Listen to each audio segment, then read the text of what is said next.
So let's see. Today we are going to talk about these HIDR options in Azure SQL MI. First of all, I will introduce myself. I am Gonzalo Bissio, a data and AI specialist at Microsoft. The most important thing is that you have my blog, my email, my Twitter, everything.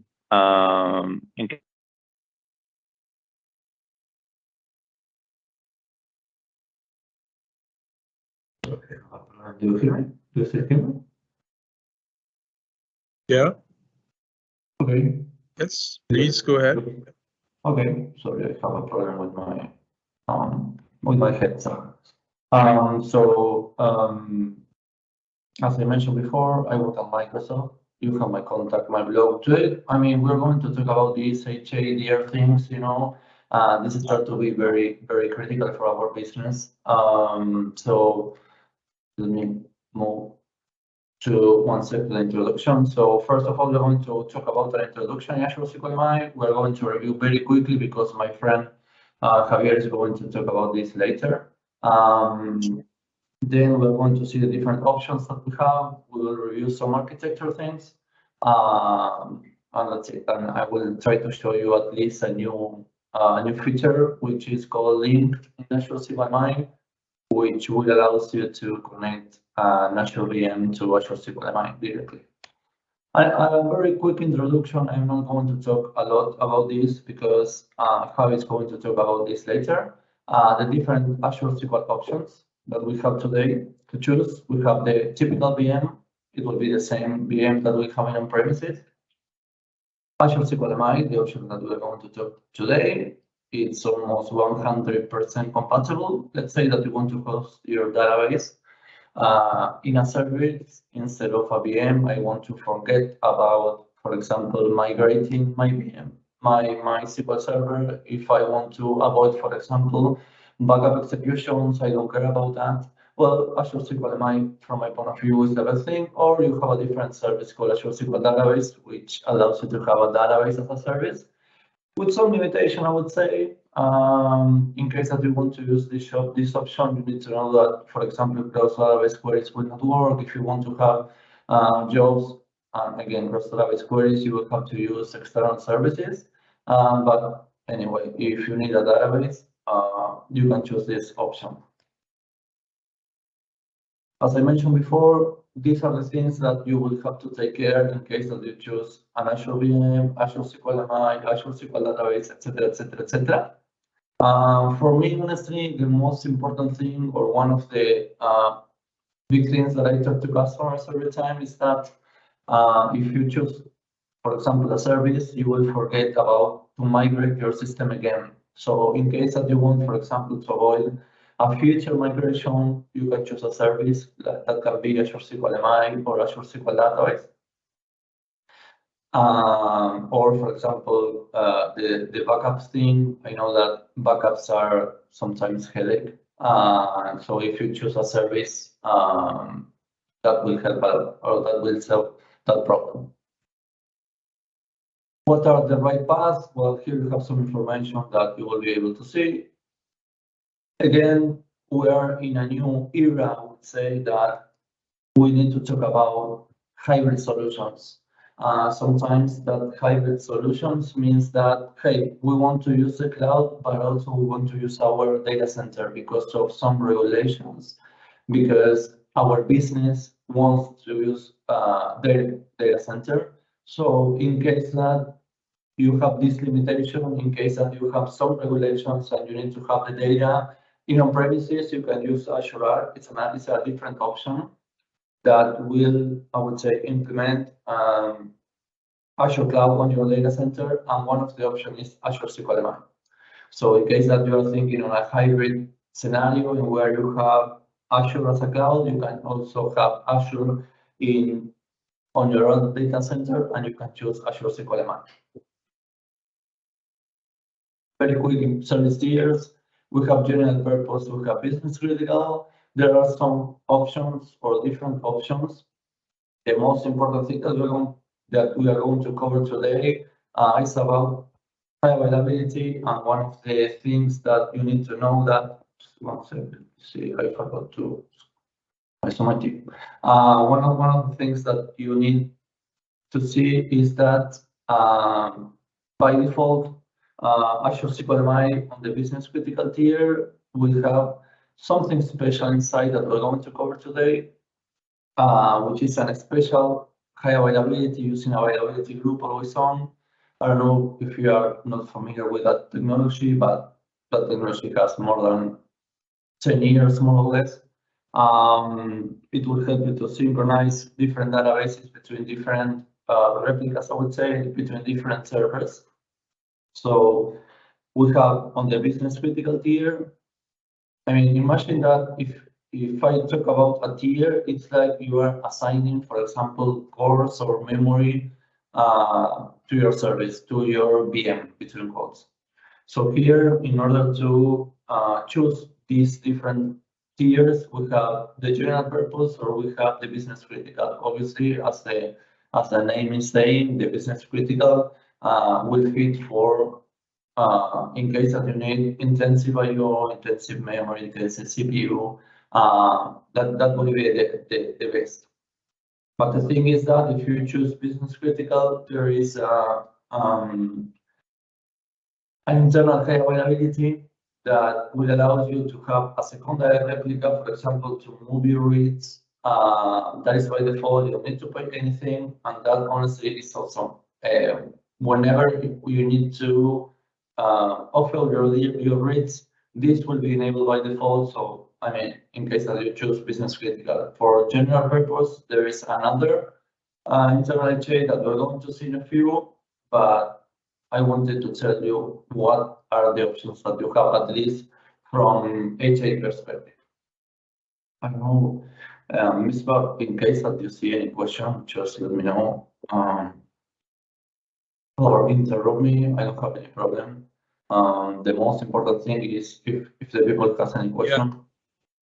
So yeah, there's no question so far. I think Okay. you can continue. I'll keep you posted. Thank you.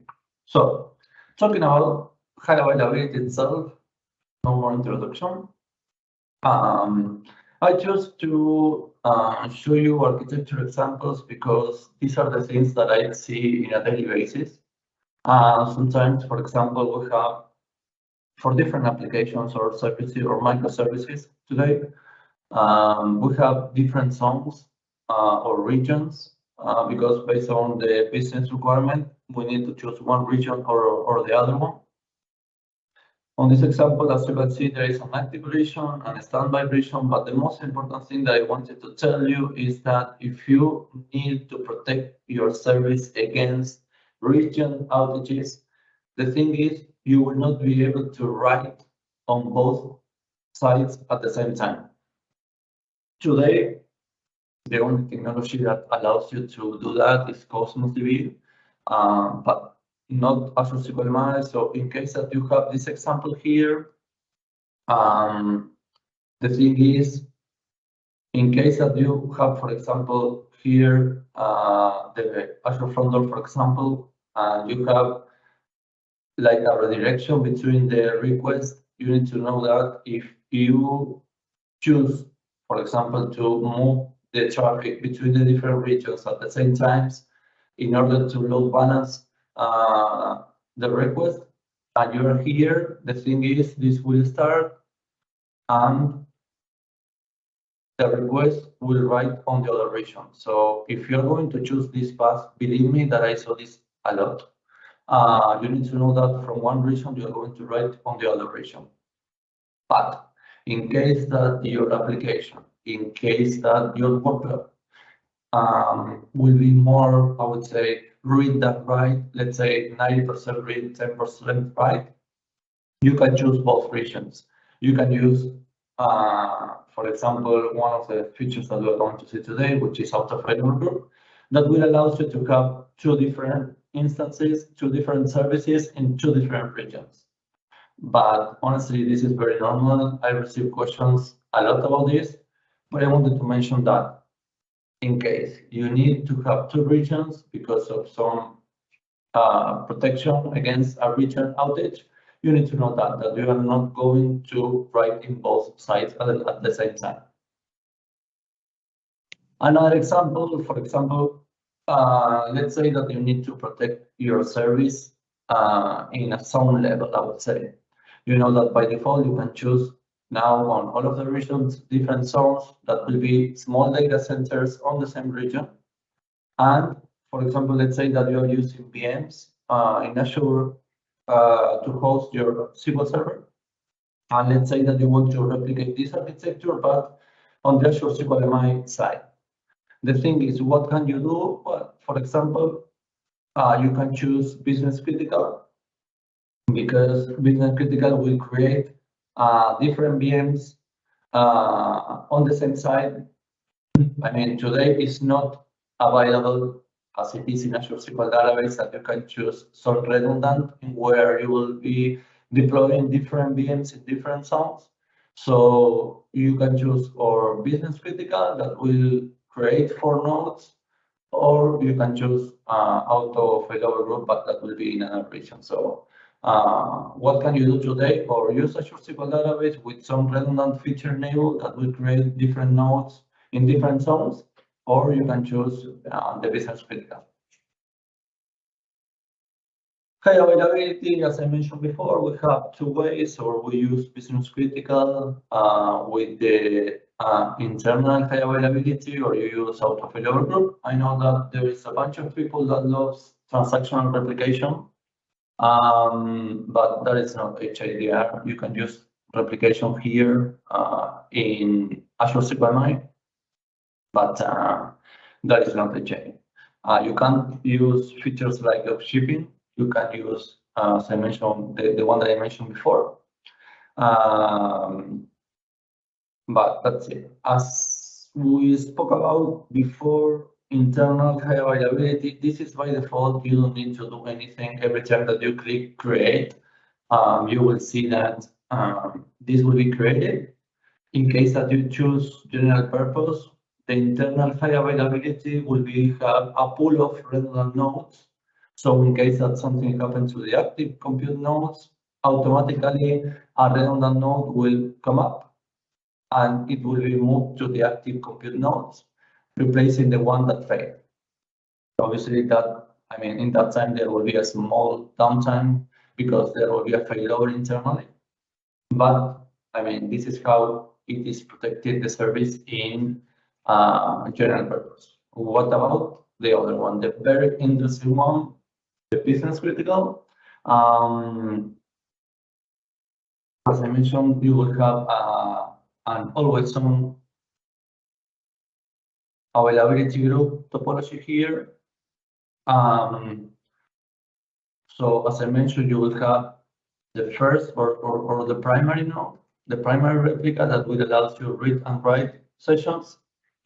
And you will have the secondary replica here that will help you to offload your reads.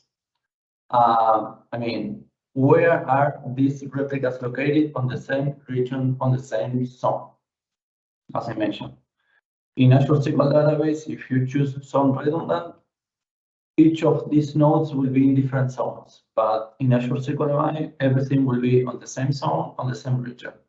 But in case that's so, yes. Just to add here, Gonzalo, if you could, sort of increase your volume. I think it's sort of your voice is kind of dipping, like sort of low. Okay. Sure. Are you able to hear me there? Yeah, I'm able to hear you. Yeah, a little bit better. Yeah. Nice. Sorry. So in case that you choose business critical, this will be the internal HA. As I mentioned, the always on availability group. You don't need to do anything here. Everything will be built automatically. You have the primary, you have the secondary. On the secondary, you will be able to offload your reads. Do you need to do anything to offload your reads? The answer is no. I mean, what you need to do is to use 2 parameters on the connection string. One is application intent read only in order to mark the transaction as a read operation. And the second one is initial catalog, where you define the database that you will be connecting to. And that's it. The feature itself that you can use to protect your service against region outages is auto failover groups. It will be, exactly the same technology that you saw before, which is availability group. But the good thing here is that you will be able to protect your service against region outages. I'm going to show you in a few how can you create that. You will have a listener, for example, the same that you have in availability group today. And you have also a read-only listener in case that you want to offload your reads to a different region, as I mentioned at the very beginning, that you can do that.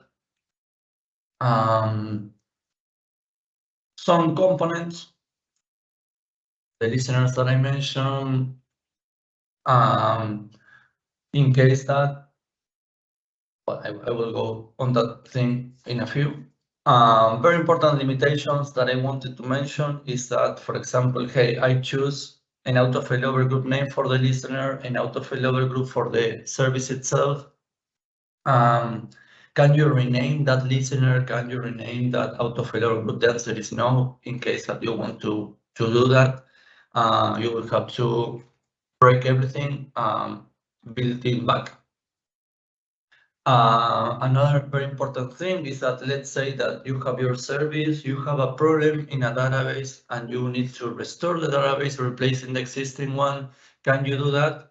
The thing is, in Azure SQL Managed, every time that you restore a database, you can't replace the existing one. So you will have to create the same database again and then rename it. So what will happen here? Well, you will not be able to rename existing database. So you will have to break everything and then rename the database. Something new that I'm going to show you, it was released back last Thursday, which is this little guy here. So I don't know if you heard before that in SQL 2022, this will be a new version. Back on SQL Bits, there was an announcement that the public preview for SQL 2022 will be more or less in July, August, more or less. But one of the big announcements is that SQL 2022 will be a hybrid solution between on-premises and between Azure. You will be able to connect your existing SQL 2019 or your SQL 2022 with Azure SQL Managed directly using distributed availability group. And that will be honestly awesome. I am going to show you. Let me see if my connection is working. 1 second. Open again the portal. I wanted to show you the thing that I did, that I connected my Azure SQL Managed.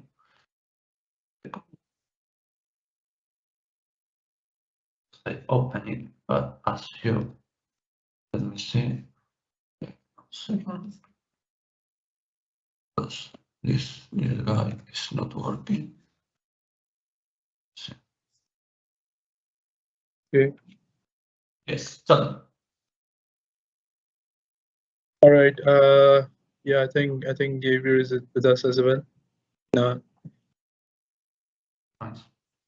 Hey, Javi, good day. Are you sharing the screen? Okay, is Gonzalo? It's you who's sharing the screen, right? Yes, sir. I am showing you the profile.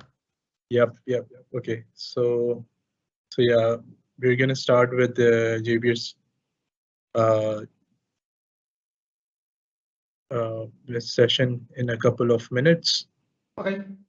Yeah, right now, yeah, we have about 10 minutes or so. Around, yeah, about 10 minutes, so we can go through your sort of demo, and then we can start with Javier. So I will show you when this open. I will show you my connection between my VM and Azure SQL Managed. Yes, I know that I can talk hours about Azure SQL MI. This is my managed instance. I mentioned about the business critical tier here. So this is the one that I am using today. But what I wanted to show you, I am going to show you that I have my VM, but I have connected it to Azure SQL MI directly. So dashboard, let's see. Let me see. I don't think that this works, but let's see. What I'm doing here is just showing you that I connected my SQL Server in a VM, which is, let me show you the version, because today you can try it. This is not mandatory that it isn't working. Let's see. The version that I am using is SQL 2019. In order to have this link between my VM and Azure SQL MI is CU15 at least, and you use the latest Management Studio version, which is the one that I'm using, 18.11.1. And then, for example, let's say that you have a database. Let's create a very quick one. Create database. And when you create a database, you need to enable the full recovery model. Let's see if this is by default is created. Yes, let's do a very quick backup. In order to enable the full recovery model. And then you will have this option here, Azure SQL Managed Instance. You click replicate, and you will be able to start the process to link your existing VM to Azure SQL MI. I mean, this will allow you to connect an existing database to Azure SQL MI in almost real time. Then you sign in, you click the managed instance, the one that you're using, and then you can continue the process in order to link both the VM and the Azure SQL MI. And I will stop here because I know that you have 8 more minutes. And it's very dark here. At least I can say hello, sorry, but this one is not, my light broke with some reason. I am very dark. And that's it. Let me show you a very important thing that I always love to close my session, which is Rocky. Yes, I am a huge Rocky Balboa fan. And anyway, Misra, thank you very much. Shakir, thank you very much for having me here. Honestly, it was an enormous pleasure. You have my contact in case that you need anything. Thank you, sir.